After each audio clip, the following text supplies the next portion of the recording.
thanks so much for coming into my class and observing Stuart in my class today.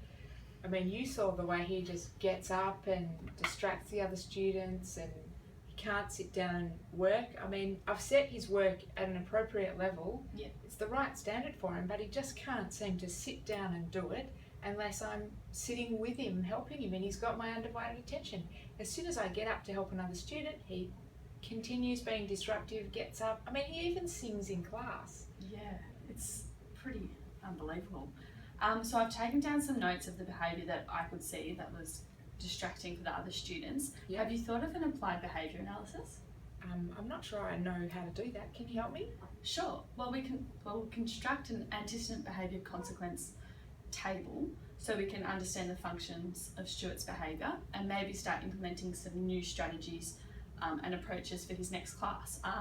We can begin working on that right away. So I've put the table in the notes and let's see what we can change. So antecedent, that's like before the behaviour, then there's the behaviour, and then there's the consequence, what happens after the behaviour, is that right? Yeah, so the antecedent's like the trigger, Okay. and the behaviour is what he actually does, and the consequences can either be positive or negative. What happens Yeah. next?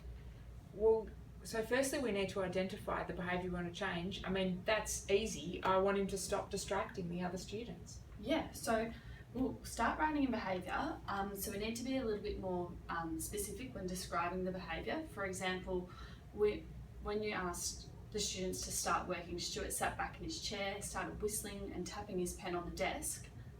Then he leaned back on his chair and started talking to the students behind him.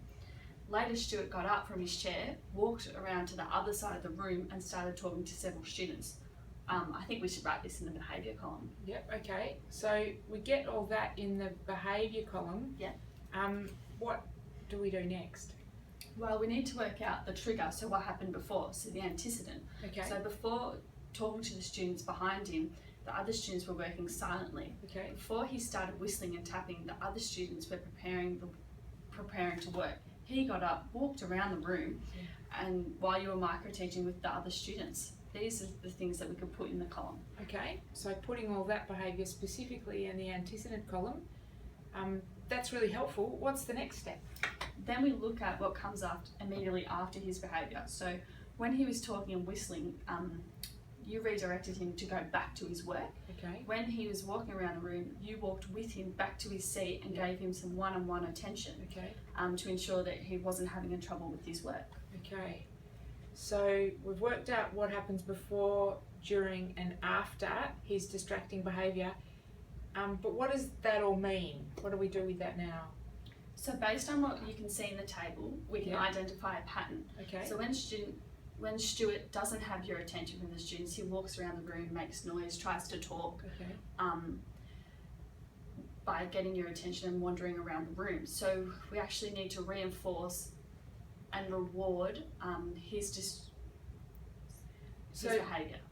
So maybe the problem is that he's attention seeking, and when I give him my attention by sending him back to his seat or addressing his whistling, I'm just reinforcing that behaviour because he gets my attention when he does it. Yeah, so the triggers for the behaviour is not getting attention. So we just need to find a way to positively reinforce settled working behaviour and negatively reinforce reduced problem behaviour as well. Okay, so assuming we can get Stuart to sit still, it's unlikely we'll be able to get him to suddenly sit down and work for a whole lesson. He's just not used to it. Can we try and make gradual changes to his behaviour? Yeah, of course. So I've researched and we can do an alternative replacement behaviour. So such as sitting quietly without getting up while he completes one task on his worksheet. If he does this, we can reward him by giving one-on-one attention with the next activity on his worksheet. The important thing to remember is that you don't reward inappropriate behaviour by giving him your attention. Okay. That behaviour needs to be ignored, but don't ignore Stuart, just the inappropriate behaviour. Okay. So being ignored is a consequence for Stuart if he doesn't manage to sit still. Yeah. Okay, that all sounds really good. I'll need to sit down with Stuart and explain to him what I expect and clearly outline the consequences and rewards for his behaviour in class. That way he'll know I'm serious about this disruptive behaviour, and also that I'm really pleased with him when he sits down and works quietly without getting up. Thanks so much for your help. No problem. Let me know how it goes. Okay.